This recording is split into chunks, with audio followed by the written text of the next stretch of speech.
There's nothing like music to turn up the nostalgia of the good old days.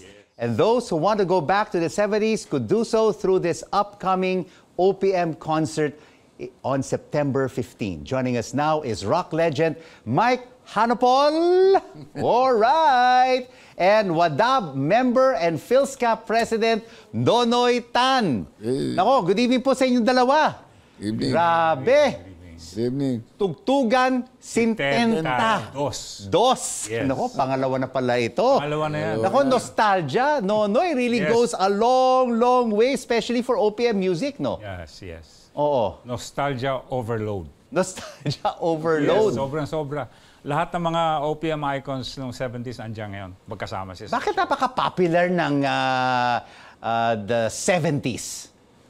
Alam mo kasi ang music ng 70s parang timeless talaga eh. Oo. Ibang yung music nung araw, nagiging soundtracks ng buhay ng mga teenagers nung araw ngayon, medyo may edad na. So, it's always nice to, bring them back together and have a nice show. Yeah. As they say in a WADAB song, pag tumatagal, laging tumitibay. Ikaw naman, Mike Hanopol, my goodness. An iconic legend, no, in Pinoy music. Bakit matunog ang musika ng 1970s? Ang tawag nila, Golden Era. Oo. Golden era of the 70s. Yes. Okay. I think that part of that decade, meron siyang sinasabi tungkol sa mga Pilipino. Ibig sabihin, oy, psst, gumising ka naman. Oo. Diba? Ngayon ba, kailangan silang gumising ulit? Kailangan gisingin, patulog na naman eh. Ang pinaka-popular na kanta nyo, Laki sa Layaw, Jeff Rocks. Yun nga, hindi ko alam kung paano naging ganun eh. Hindi ko alam eh. Basta, siyempre mga tao, no? During that time, siguro, mga tao were looking something, seeking, searching, Pero, ako naman, gawa lang ako ng gawa. Hindi ko nga alam kung ilan na nagagawa ko. Pag na-discover ko recently, ang nagawa ko pala mga 400 plus na. 400 plus. Nagsusulat pa ba rin kayo? Ngayon? Oo. Awa ng Diyos. Talagang Tuloy-tuloy. musulat pa rin. Ikaw, Nonoy, songwriter ka rin. Yes, Tuloy-tuloy pa rin ba ang pagsusulat? medyo slow down na ng konti. Ba't andyan pa rin? Marami kasing responsibilities eh. Yeah. PhilSCAP. Ito nga, hindi namin pwedeng kantahin yung mga kanta nyo dito sa programang ito. Sa PhilSCAP. Pwede naman. Pwede. Pwede naman. Yeah. Pero, what was the big hit of WADAB that put you on the map of OPM music, Nonoy? I would say, pag tumatagal, lalong tumitibay. Oo. Bakit kaya yun?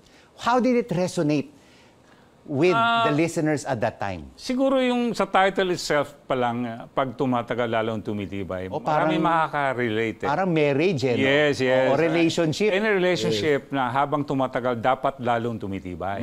Ganun dapat. Tsaka, melodic eh. Maganda yung melody ng song, tsaka yung message. Kaya siguro nagustuhan ng mga Pilipino. Mamaya, kantahin mo ng konti, Surely, ha? walang Towards the problema. end of the interview. Siyempre. Kayo naman, Sir Mike, ano ba talaga ang nagbigay sa inyo ng big break in the music industry? Well, karamihan ang nagsasabi. Karamihan. Hindi naman ako. Sinasabi nila, Laki sa Layaw, Jeff Rocks. No? Pero 400 songs, ang dami.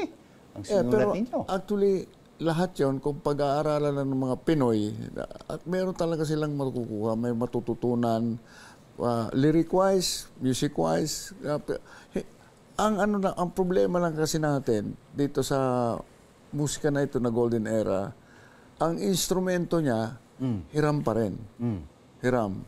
Like electric guitar, bass, drums, Ngayon, pag pasado na tayo sa sa mga nagko-compose ng Pilipino, awiting Pilipino, gano'n.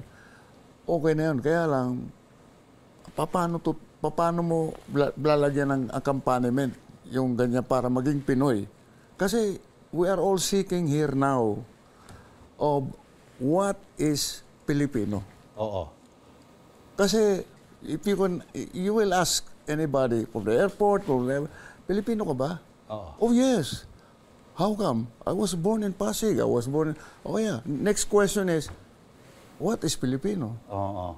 And of course, the identity also of Filipino Exactly. music. Kasi ngayon, lumalabas ang K-pop, di ba? Canto pop. May identity. Kailangan rin hanapin natin the identity of Filipino music, Nonoy. Nag-evolve kasi ang music talaga eh. Ang masasabi ko, ang ano talaga, ang Pinoy na kanta is kundiman.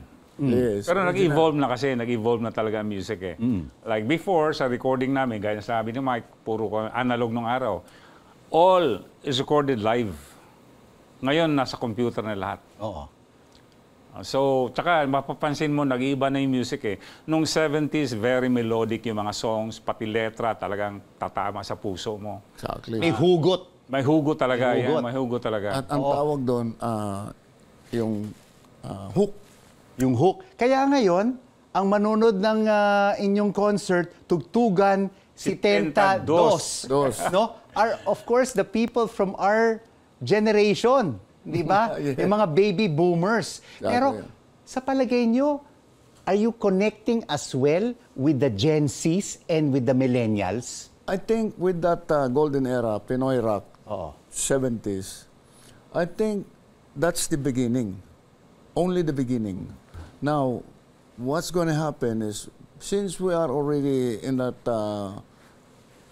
last trip, Hindi pa, oh. Batang-bata pa kayo, Sir Mike. well, okay lang. Sige, okay lang. Whatever they say. But that's how we feel. That's how we look at it. Now, the thing is now, how are you going to continue this with this new generation? They need some kind of information or how to do.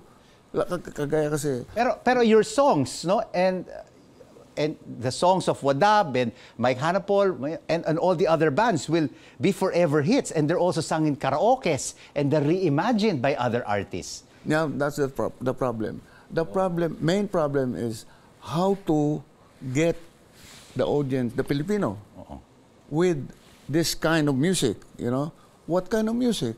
I don't know. So what we're trying to do here is just, you know, we're spreading this kind of sound. Like I'm doing this. I did a song, Awiting Pilipino. Hinahanap ko ngayon ang tunay na damdamin. Hinahanap ko ngayon tunay na sariling atin. Oh, ang ganda nun. Ganda ng lyrics nun. Yun ang sinasabi ko eh. Noon pa yan.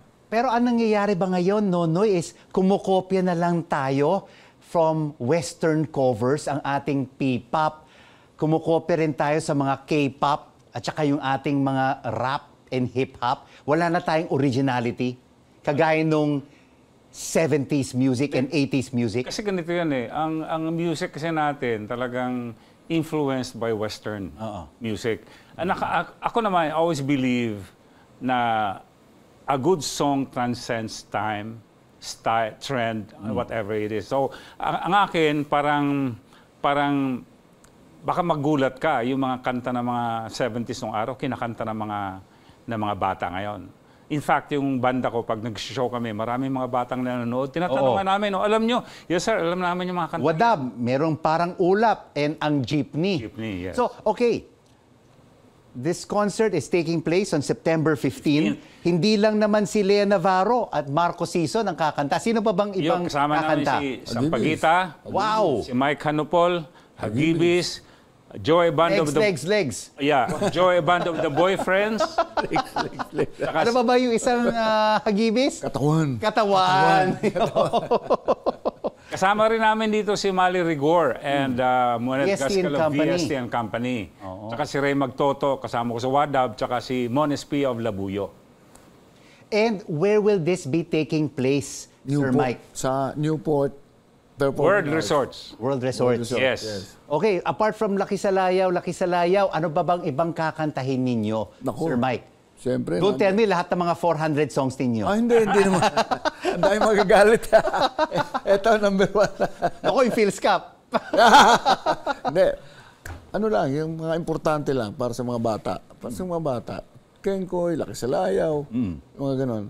Merong isa, isisingit ko, pero alam na rin nila, mga bata to, pero seldom na narinig noon. Ngayon, gusto ko ilabas. Ang title nito, Ikot-ikot. Ayan. Ikot-ikot. Tungkol ito sa nature na nangyayari sa atin. Lahat, magmula sa tao, sa langit, sa lupa, lahat. Lahat. Diba? Ikot lang ng ikot yan. Ikot ang ating buhay. Ikot, yan. So before we end this interview, nako, kailangan kumanta si Imbitahin ko muna Nonoy. O, imbitahin mo, tapos kumanta ka. Imbitahin ko muna O, sila. sige.